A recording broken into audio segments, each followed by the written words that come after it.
भी packed food है जिसमें प्रिजर्वेटिव ज्यादा डला हुआ है, वो आपकी जिसकी लंबी एक्सपायरी है, that is not good for you. Otherwise adults में बीपी की वजह से भी नाक से ब्लीडिंग होती है। नाक की हड्डी तो बहुत लोगों की टेढ़ी होती है, पर सबको उस टेढ़ी हड्डी से प्रॉब्लम नहीं होती। जब हम कान में बाहर से कुछ डालते हैं तो that becomes a source of infection. तो हम इन्फेक्शन बाहर से अंदर डालते हैं, तो हमें बिल्कुल भी नहीं करना चाहिए। अगर आपके नाक में मांस बढ़ा हुआ है, एलर्जिक इश्यूज है, स्नीजिंग है, तो उसका ट्रीटमेंट करिए, उससे भी आपको बेटर होता है।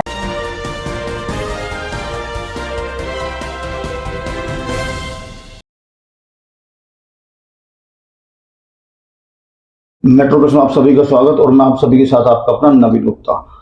आज हम आए हुए हैं सेक्टर 16 के मेट्रो हॉस्पिटल में और हमारे साथ हैं ENT specialist doctor Vipasha. Doctor साहब, स्वागत है आपका मेट्रो प्लस में। Thank you. आप एचओडी हैं ईएनटी की मेट्रो हॉस्पिटल में, तो ईएनटी की कौन कौन से मरीजों की संख्या यहाँ पर ज्यादा आती है, किस प्रकार की बीमारियों को लेकर आते हैं? हमारे पास सभी तरीके के मरीज आते हैं, कान से रिलेटेड, नाक से रिलेटेड और गले से भी रिलेटेड, सांस की प्रॉब्लम से रिलेटेड, हेडेक, हैवीनेस, चक्कर, इस सभी तरीके के, कान में आवाज आना, सब चीज के मरीज आते हैं। अक्सर देखा जाता है जैसे कान का पर्दा फट गया या कान में से पस बहती है, तो उसमें क्या कारण रहते हैं, उसके क्या सिम्टम्स रहते हैं, लोगों को कम सुनाई देता है? हाँ, इसमें दो तरीके से होता है। एक तो अगर एक्यूट इन्फेक्शन हो गया पेशेंट को, जब ज्यादा हिस्ट्री नहीं है, 4-5 दिन सर्दी जुकाम हो गया, उसकी वजह से कान बहने लग गया, तो वो तो दवाई देने से, अगर पर्दे में छोटा छेद है तो वो उससे ठीक हो जाता है और 10-15 दिन के फॉलोअप में पेशेंट बेटर हो जाता है। और ऐसे पेशेंट भी आते हैं जिनको लंबे समय से कान से पानी बह रहा है, पस आ रहा है, सालों से दिक्कत है, उनमें हड्डी गलने लगती है, बीमारी जो है अंदर कान तक, ब्रेन तक पहुंच सकती है, तो वैसे पेशेंट्स को फिर सर्जिकली ट्रीट करना पड़ता है। जी। कान का पर्दा भी फटने की कई बीमारी आती है, कान का पर्दा फट गया, लोग अपने आप कान जैसे माचिस की तिल ले ली और हाँ, वो लोग करते हैं, वो नहीं करना चाहिए, उससे कई बार कान में चोट लग जाती है।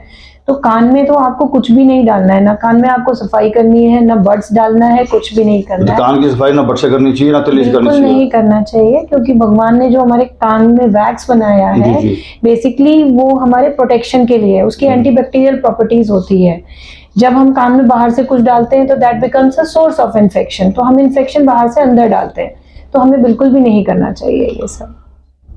उसमें पर्दे फटने के ज्यादा चांस रहते हैं। हाँ, अगर चोट लग जाए तो पर्दा तो लोग जैसे नहाते हैं सुबह तो अक्सर है बड से और कान साफ करने लग जाते हैं, बिल्कुल नहीं करना चाहिए। तो कान की सफाई की क्या, किस तरह से कान की सफाई करनी चाहिए? लोग मैन निकालने के लिए करते हैं। नॉर्मली हमारे च्यूइंग मूवमेंट्स के साथ में वैक्स अपने आप बाहर आ जाता है, अनलेस कि आप उस प्रोसेस को हैम्पर करें या आप उसमें बाधा डालें, जैसे कि बड्स डाल के आप उसको वापस अंदर पुश कर दें, नहीं तो अपने आप कान का मैल बाहर निकल जाता है। ये नेचुरल प्रोसेस है, जब तक कि हम उसको छेड़े नहीं। जब हम छेड़ते हैं तो वो अंदर पुश हो जाता है और फिर आपको डॉक्टर की जरूरत पड़ती है। तो अगर आपको कोई सिम्टम्स नहीं है तो आप सिर्फ कान की सफाई बाहर से कर सकते हैं, जो दिखने में गंदा दिख रहा है, हाँ, अंदर बाहर रुमाल से या किसी भी टॉवल से आप क्लीन कर सकते हैं। अदरवाइज बड्स पतली कोई भी चीज अंदर नहीं डालनी चाहिए।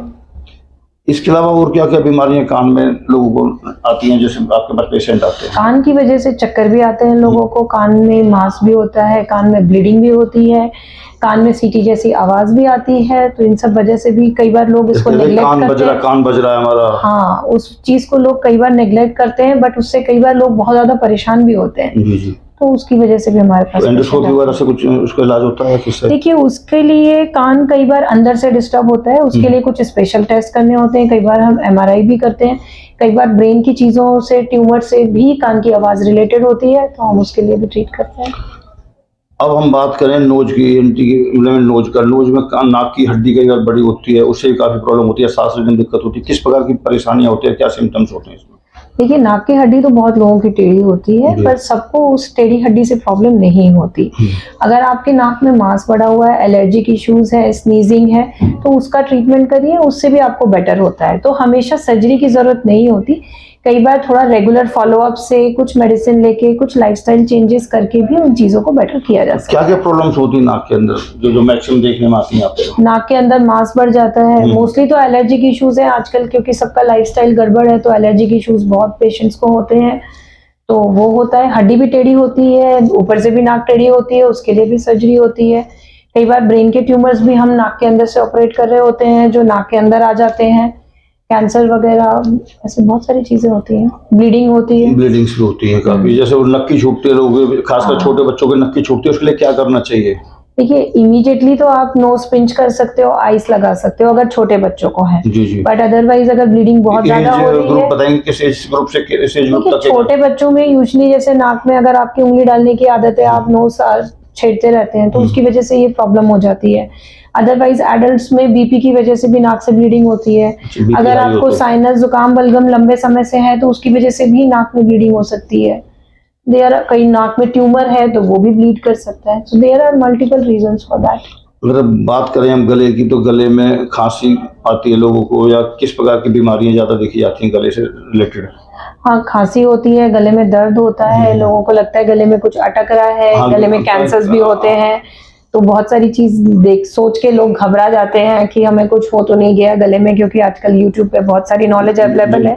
लोग ज्यादातर But most यूट्यूब of पे the देख के ही time- अपना इलाज कर लेते हैं, बहुत से तो ऐसे भी होता है। हाँ, वो यूट्यूब में बहुत सारा इलाज करते हैं, कोशिश करते हैं, बट देन यूजुअली कई चीजें, बहुत सारी चीजें लाइफस्टाइल से रिलेटेड होती हैं जो कि आपकी सिंपल मेजर्स, सिंपल मेडिसिन से बेटर हो जाती है, इसमें आपको जरूरत नहीं पड़ती है। लाइफस्टाइल से मतलब क्या मीनिंग है? लाइफस्टाइल किस प्रकार से आदमी को रखनी चाहिए बेसिकली अपनी? खाना पीना आजकल क्योंकि इजीली आउटसाइड फूड अवेलेबल है, पैक्ड फूड जंक पे फूड। हम जंक फूड पे ज्यादा डिपेंडेंट है, तो वो चीजें हमें दिक्कत देती है। कौन कौन से ऐसे जंक फूड है जिसका सेवन आदमी को नहीं करना चाहिए?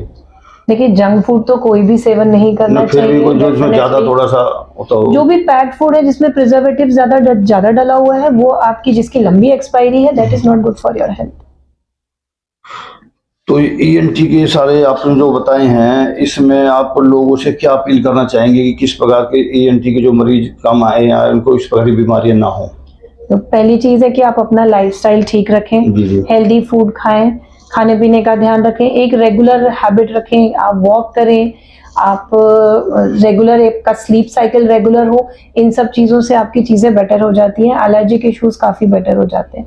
उसके अलावा अगर कभी कोई दिक्कत लगे तो फिर आप डॉक्टर से संपर्क कर सकते हैं। Thank you madam. तो ये थी डॉक्टर विपाशा जिनसे हमने बात करी ईएनटी को लेकर, ईयर नोज और गले की सारी बीमारियों को बताया कि क्या क्या होते हैं। मेन जो इनका कहना था कि लाइफ स्टाइल अगर आदमी अपनी चेंज कर लेता है और जंक फूड से दूर रहता है तो इस प्रकार की बीमारियों से बचा जा सकता है। तो इस प्रकार की तमाम खबरों को देखने के लिए आप हमारे मेट्रोप्लस को लाइक करें, फॉलो करें, उस खबरों को ज़्यादा शेयर करें, ताकि ईएनटी संबंधी जो मरीज हैं वो डॉक्टर साहब की बातों पर परामर्श लेकर उस पर विचार अपना इलाज कर सकें। धन्यवाद।